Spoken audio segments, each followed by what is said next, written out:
I love Bill Harley. Don't you love Bill Harley? I thought I'd tell you about a former life that I had. I took a 2-year sabbatical from performing. Uh, in a former life, I had a former wife. Actually, that goes back a long way. Anyway, my wife and I had been sailing for a good while, and we decided that we would take a sabbatical for 2 years and just live on our boat and travel around. We called it a sabbatical because our parents called it something else. Anyway, we spent our winters in the Bahamas and our summers in the Chesapeake for 2 years. And the part of the Bahamas that we hung out in was the Abacos. And I'm sure many of you know which part of the Bahamas that is. It's the northeastern part. It was unique back then, back in the 80s, because back then the tour boats hadn't started coming in there, so it was still sort of native, you know.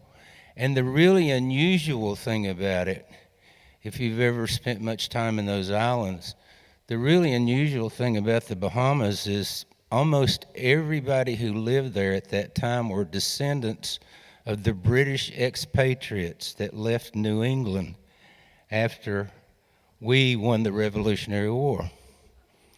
They were subjects of the king, and they said, "We must be exiled. We're leaving these New England winters and going to the Bahamas." Makes you wonder who lost the war, don't it?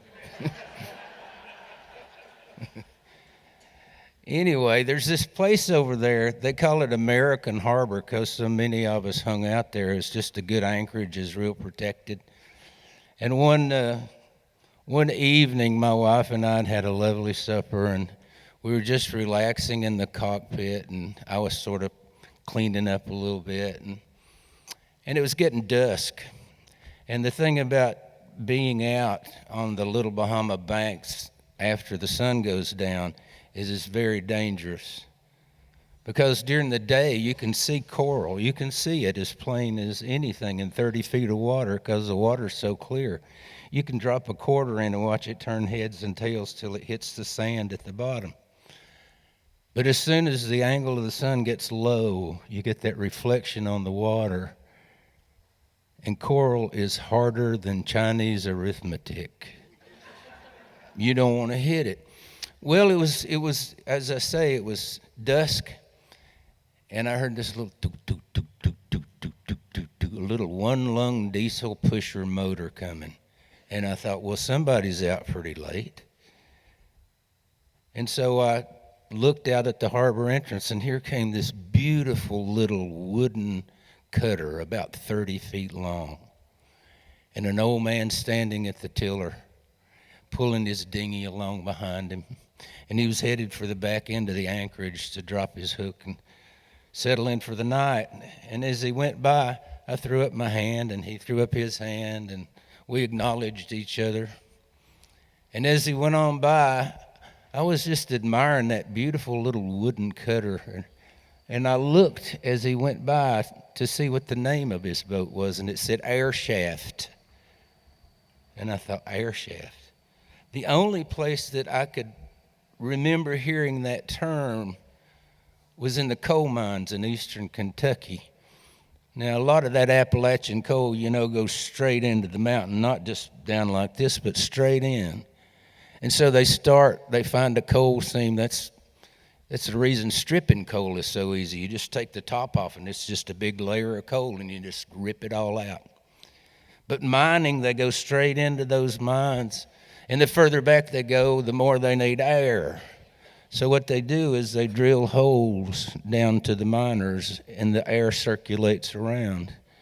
And I thought, nah, there ain't no coal miner with a sailboat.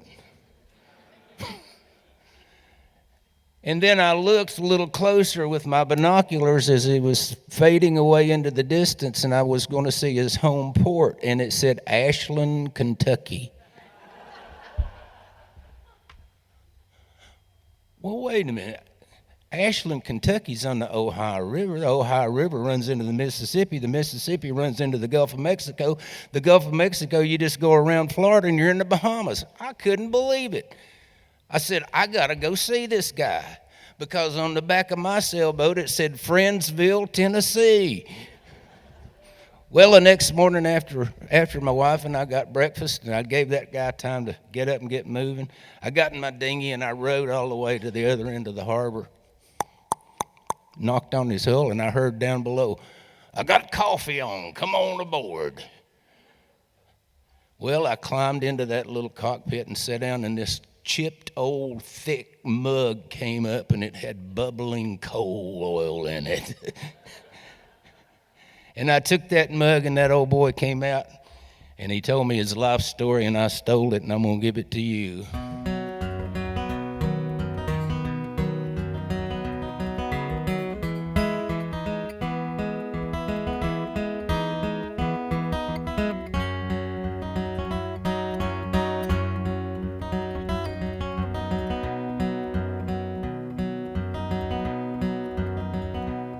There's a small town in Kentucky, in a quiet little place, just outside of Pikeville, in the east part of the state, and 4 creek bottom acres that just sit there and wait for Daddy's plow.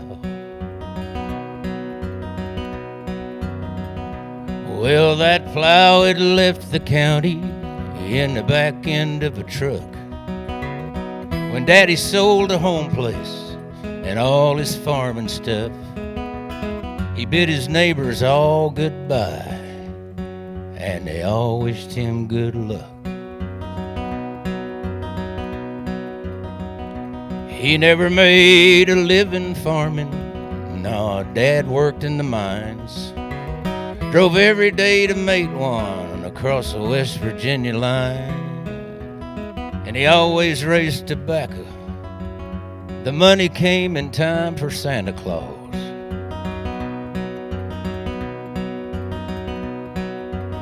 Well, Daddy hated coal dust, and he made himself a vow that one day he'd give up digging below and above ground. Well, that day finally came.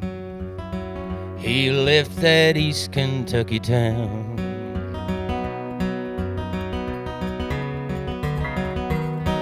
Daddy built a sailboat from the timber off our land. It took him 20-some-odd years. He made every piece by hand.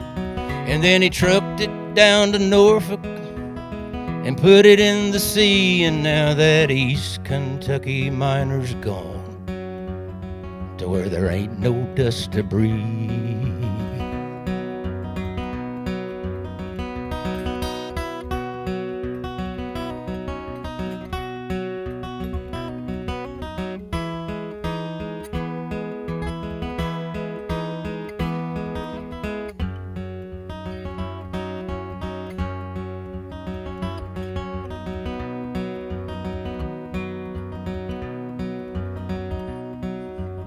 We got a card last Christmas from a place called Matlow Key, somewhere in the Abacos, wherever that might be. Said he was headed for St. Petersburg on the Baltic Sea. I think that's Russia. Well, I don't know when we'll see him, but if we never do, I'm just glad that he lived long enough to see his dream come true. He taught us that hard work pays off, and that dreams can pay off too.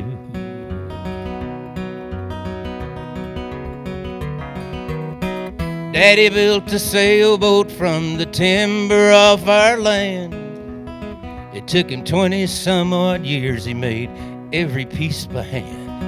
And then he trucked it down to Norfolk and put it in the sea. And now that East Kentucky miner's gone to where there ain't no dust to breathe.